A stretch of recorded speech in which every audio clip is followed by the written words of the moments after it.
Assalamualaikum warahmatullahi wabarakatuh. Teman-teman sekalian, di video kali ini saya ingin kembali mengulas atau mengafirmasi tentang topik yang kita bicarakan kemarin di video sebelumnya, yaitu tentang peran Pancasila khususnya pada butir kedua itu, yakni kemanusiaan yang adil dan beradab dalam mengangkat derajat kita sebagai seorang manusia maupun sebagai satu kesatuan kebangsaan. Nah, kali ini dari buku yang berbeda tapi dengan penulis yang sama, yaitu Bapak Dr. Raden Husaini, dari buku Pendidikan Islam ya, Pendidikan Islam mewujudkan generasi gemilang menuju negara adidaya 2045. Nah, salah satu topik yang dijelaskan dalam buku ini sekaligus melanjutkan topik kita sebelumnya, yaitu belajar adab dari kisah Luqmanul Hakim.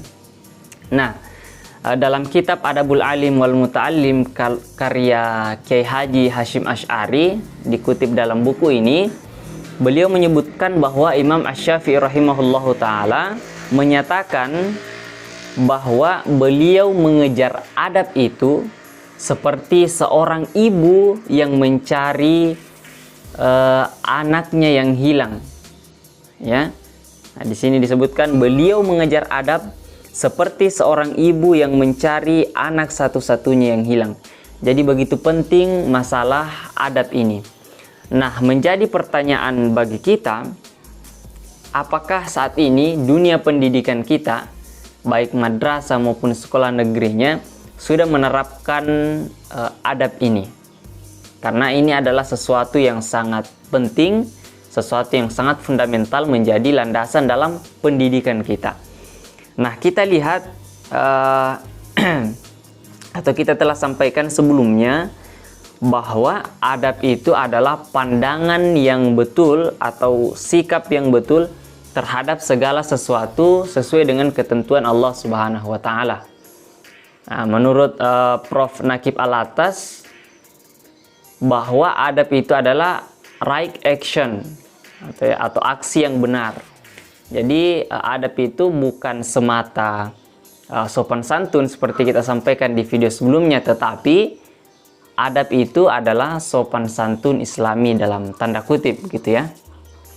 Nah, di buku ini dijelaskan tadi tentang kisah Luqmanul Hakim, bagaimana ia mendidik anaknya menjadi manusia yang beradab. Nah, kita lihat Luqmanul Hakim pertama kali memberikan pelajaran kepada anaknya tentang bagaimana berinteraksi dengan pencipta, dengan Tuhan semesta alam, Allah Subhanahu wa taala.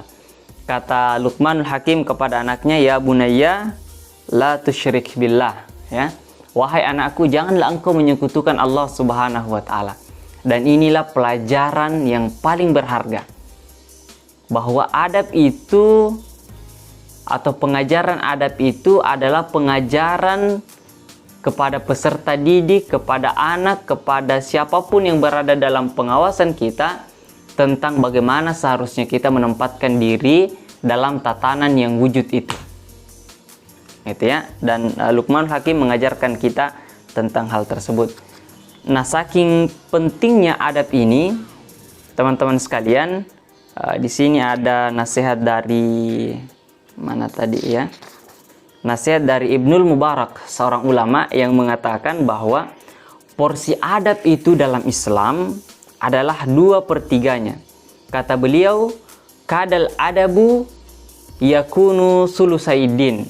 Ya, kadang-kadang katanya adab itu atau seakan-akan adab itu menempati 2/3 dari agama ini.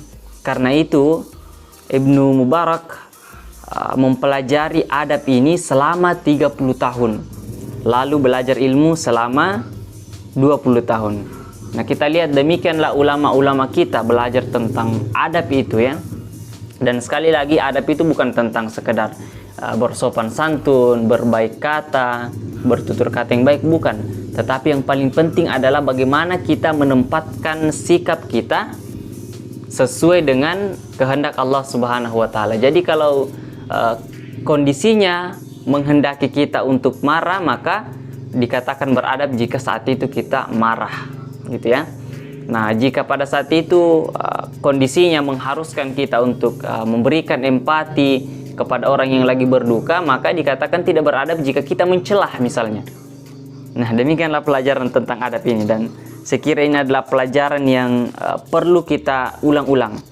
Karena dari topik yang saya baca di sini, adab inilah yang akan mengangkat kita, yang akan menjadikan kita orang-orang yang mulia dimanapun itu, yang akan menjadikan kita mulia di tengah masyarakat, yang akan menjadikan kita mulia di karir kita, yang akan menjadikan mulia kita di posisi kita saat ini, dan seterusnya. Dan adab itu pula lah yang akan menjadikan kita sebagai satu kesatuan bangsa menjadi kuat, menjadi mulia, dan menjadi atau mendapatkan tempat yang terhormat di mata dunia. Semoga bermanfaat teman-teman sekalian. Terima kasih atas perhatiannya. Bantu kami dengan like, share, and subscribe. Wassalamualaikum warahmatullahi wabarakatuh.